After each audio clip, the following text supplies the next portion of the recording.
রাসূলুল্লাহ সাল্লাল্লাহু আলাইহি ওয়াসাল্লাম বলেছেন, তোমরা ওই ব্যক্তিকে প্রতিনিধি হিসেবে নিযুক্ত করো যে ব্যক্তির মনে আল্লাহর ভয় আছে, যে ব্যক্তি কিয়ামতের কথা চিন্তা করে এবং আল্লাহর দ্বীন কায়েমের চেষ্টা করে। এখন সব বাড়ি আছে না আছে, এটাই তো তফাৎ। সেভেন সাহেব, ও সেভেন সাহেব, সেভেন সাহেব বাড়ি আছেন? কে কে ডাকে? আমি বাদল।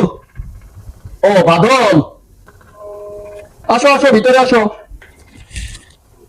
কি খবর বাদল? চেয়ারম্যান সাহেব, আমি অনেকদিন ধরে চিন্তায় ভুগতে আছি, একজন আমাদের দ্বারা আছি পরামর্শের জন্য। সেটা আবার কি? আমি একটু আমার পরামর্শ দিয়ে বাঁচান, আমি আর কি করবো। চেয়ারম্যান সাহেব, সামনে তো জাতীয় সংসদ নির্বাচন আইছে। এখন যেটা তো আমাদের এলাকায় তো অনেক প্রার্থী, সবাই তো এমপি মন্ত্রী হইতে চাইতে আছে। আর মোরা গ্রামবাসী করে দিচ্ছে মহাবাসী করে, কারে ভোট দিব? সবাই তো দুয়ার দ্বারা যাইয়ে ভোট চায়, কারণ সবাই তো পাওয়া লাগে আস্তে আস্তে। তোমার ভোট তুমি দেবা, যারা ইচ্ছে তাই দেবা, সেটা দুশ্চিন্তার কি আছে? এককালে ঝামেলা আছে যে ভোটটা আসলে দুই করে। শুধু একটা জিনিস খেয়াল রাখবা, যে ব্যক্তি সৎ, শিক্ষিত, যোগ্য, জনকল্যাণমুখী, জনকল্যাণ বান্ধব, ওই ব্যক্তিরই সবসময় তুমি ভোট দেবা। টেন্ডারবাজি করবে না, চাঁদাবাজি করে না, মানুষের ক্ষতি করে না, হিংসা বিদ্বেষ ছড়াইয়া মত সৃষ্টি করিয়া সাধারণ মানুষের সম্পদ দখল করে না, এই ধরনের লোকরা ভোট দেবা। চেয়ারম্যান সাহেব, ভোট আইলে তো সবাই তুহিনাটা দিয়ে ভালো মানুষ হবে। ঠিক বলেছো।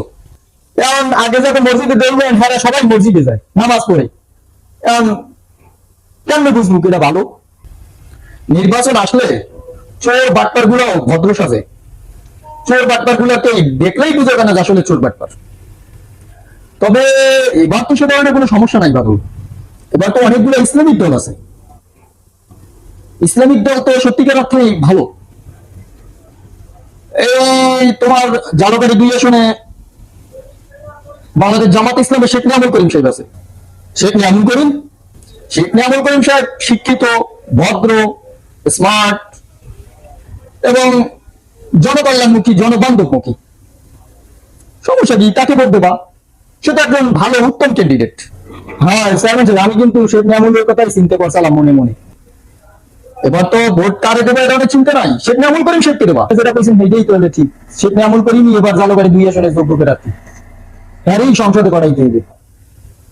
দাঁড়িপাল্লায় ভোট দেবা, দাঁড়িপাল্লা এবার মানুষের জন্য কাজ করবে। দেখো না 5 তারিখের পর